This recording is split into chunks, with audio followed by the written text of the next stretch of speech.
बिस्मिल्लाहिर्रहमानिर्रहीम। शो अल्लाह का नाम लेकर जो बड़ा मेहरबान नहायत रहम वाला, अल्लाहुम्मा सल्ली अलैहि वसल्लम। अस्सलामु अलैकुम वरहमतुल्लाह। मैं हूँ आपका मेहरबान इनाम इलाही हाफिज मुश्तरका कैटल फार्म से, जो कि राज्योवाल, कसूर और ज़िला उकाड़ा की बाउंड्री लाइन पर वाक़ है।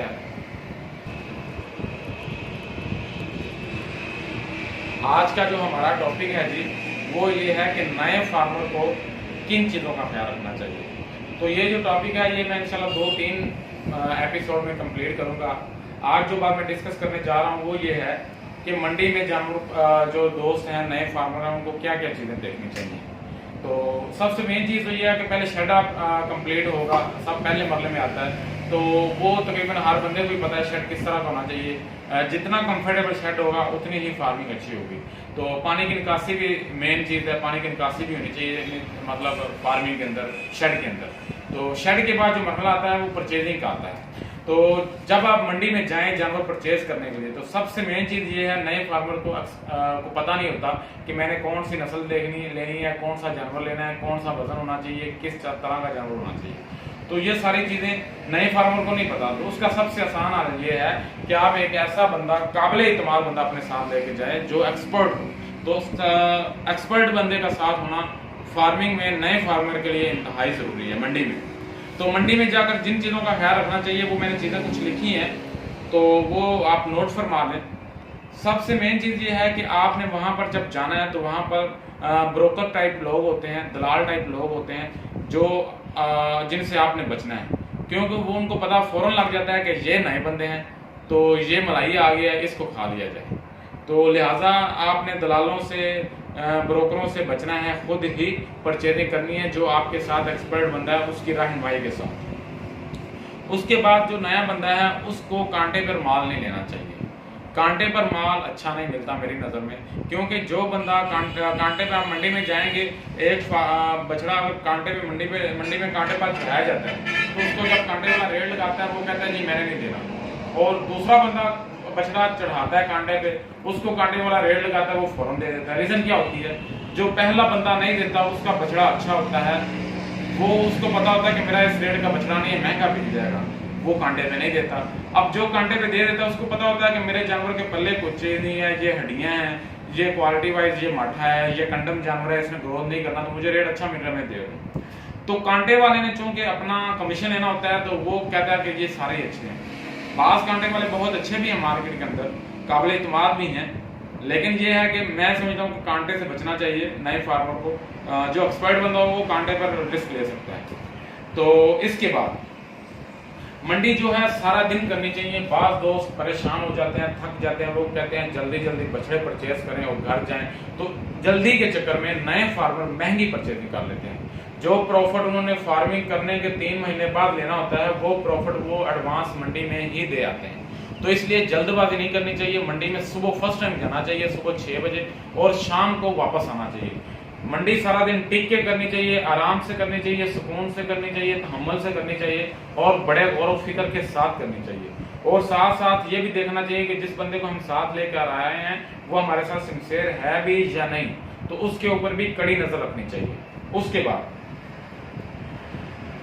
आपने देखना है कि जानवर के अंदर खूबियां कौन सी होनी चाहिए, खामियां कौन सी होनी चाहिए। जो खामियां नहीं होनी चाहिए और जो खूबियां होनी चाहिए वो आपने अब देखना है।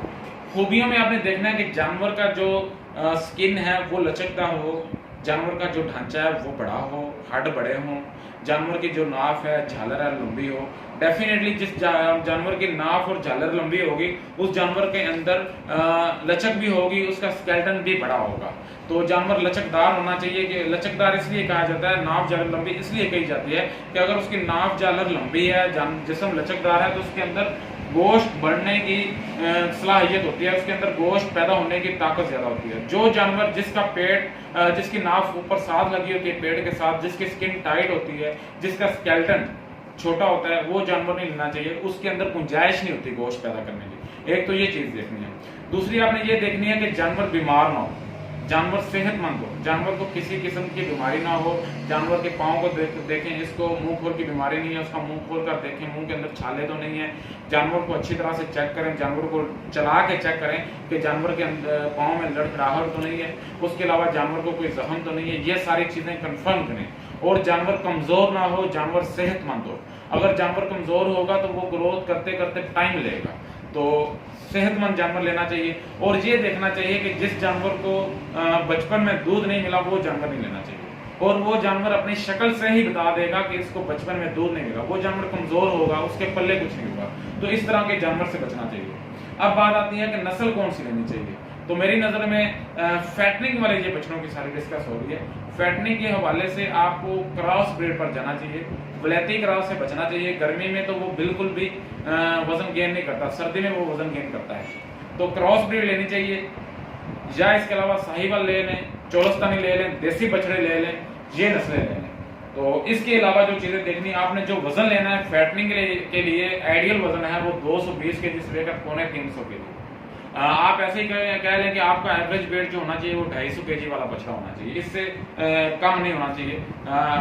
220 मिनिमम है, 220 से ऊपर होना चाहिए, और 260-70 तक आप जा सकते हैं, तो वो जानवर आपको ज्यादा प्रॉफिट देगा। उसकी वजह ये है कि वो जानवर बड़ा होगा, उसका स्केलेटन बन चुका होगा, वो जो वजन बनाएगा वो गोश्त के सूरत में बनाएगा। अगर आप छोटा बछड़ा ले लेते हैं जिसका भी ढांचा नहीं बना, जिसकी भी हड्डियां बन रही हैं, तो वो अपनी आधी खुराक तो हड्डियां बनाने में लगाएगा और आधी खुराक को गोश्त बनाने में लगाएगा, तो इसलिए उसका आपको फायदा कम होगा।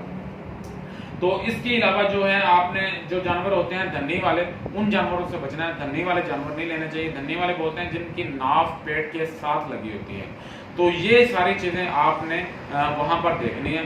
और ये अगर आप सारी चीज़ें फॉलो करते हैं तो उसके बाद सबसे मेन चीज़ ये है, आपने ये गौर से देखना है कि मैं जो परचेजिंग कर रहा हूँ उसका जो रेट है वो मैं मुनासिब खर्च कर रहा हूँ या ज़्यादा खर्च कर रहा हूँ। तो रेट मुनासिब होना चाहिए, मंडी महंगी नहीं होनी चाहिए। तो मेरे तमाम दोस्तों से गुजारिश है, यही पॉइंट फिल वक्त मेरे माइंड में थे, तो इन पॉइंट्स को आप फॉलो करेंगे तो इंशाल्लाह आप कामयाब होंगे।